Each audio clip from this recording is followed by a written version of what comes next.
Blue star படம் இதோட பயணம் எனக்கு வந்து ஜனவரி 2022 தொடங்கிச்சு. எப்படின்னா, நான் ஒரு ஒரு ஏரியாவில் இருந்தேன். ஜெயக்குமார் வந்து எனக்கு ஸ்கிரிப்ட் அனுப்பிச்சிருந்தாரு டைரக்டர். அதை படித்து முடித்து சந்திச்சே ஆகணும், எப்படியாவது சந்திச்சே ஆகணும், அன்னைக்கு மட்டும் தான் டைம் இருந்தது அப்படின்னு ஒரு சூழ்நிலை. அதனால் சரி எங்கே சந்திக்கலாம், பக்கத்தில் என்ன கடை இருக்குது, எதுவுமே ஐடியா இல்லை அங்கே. ஸோ நான் என்னோட என்ஃபீல்டை எடுத்து ஜெயக்குமார் சார் வந்து நடு ரோட்டில் வெயிட் பண்ணிட்டு இருந்தார். எனக்கு என்னோட பைக் எடுத்து நான் அவரை போய் பிக்கப் பண்ணி நாங்கள் 2 பேரும் ஒரு 15 நிமிஷம் பயணம் பக்கத்தில் இருந்து டீ கடை காஃபி ஷாப் ஏதாவது இருக்கா அப்படின்னு தேடி போய் உட்காந்து படத்தை பற்றி பேசணும்.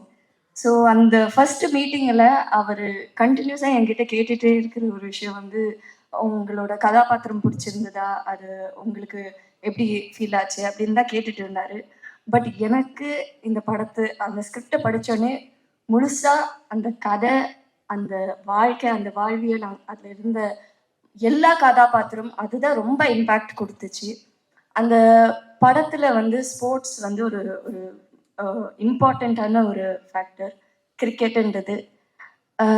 இன்னைக்கு என்னன்னா, ஏதாவது ஒரு விஷயத்தில் இப்போ இந்த ட்ரெய்லர் எடுத்தாலே வச்சுக்கோங்களேன், நிறைய பேர் ஃபஸ்ட்டு சொன்னதே வந்து இது நான் இங்கே சொல்லியே தான் ஆகணும்.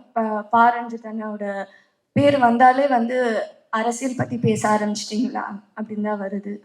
பேசினா என்ன தப்பு? ஏன்னா அவங்க எல்லாரும் அப்படி கேட்குற எல்லாரும் வந்து அவங்கக்கிட்டேயே கேட்குற வேண்டிய ஒரு கேள்வி, நம்ம போட்டிருக்கிற துணியிலேருந்து, குடிக்கிற தண்ணியிலேருந்து, சாப்பிட்ற சாப்பாடுலேருந்து எல்லாத்துலேயும் அரசியல் இருக்குது. அதை பற்றி பேசலைன்னா அது இல்லைன்னு அர்த்தம் கிடையாது. அதை பற்றி நீங்கள் இக்னோர் பண்ணுறீங்கன்னு தான் அர்த்தம். ஸோ அதனால இந்த படத்துலேயும் அரசியல் இருக்குங்க. நம்ம எடுக்கிற எல்லா படத்துலையும் அரசியல் இருக்குதா. அண்ட் ரஞ்சித் அண்ணா அவர் ப்ரொடியூஸ் பண்ணுற படம், அவர் டைரக்ட் பண்ணுற படத்தில் அவர் சொல்கிற விஷயங்கள் ரொம்ப முக்கியம். அந்த விதத்தில் எனக்கு என்னோட வாய்ஸ் நான் இந்த படத்தில் யூஸ் பண்ணுறது ரொம்ப பெருமையாக ஃபீல் பண்ணுறேன். அண்ட் அதுக்கு ஒரு பெரிய தேங்க்ஸ் டு அதியநாத்திரை.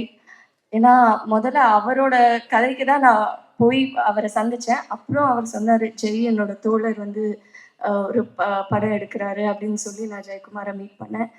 ஸோ கண்டிப்பாக இது ரொம்ப முக்கியமான ஒரு படம்.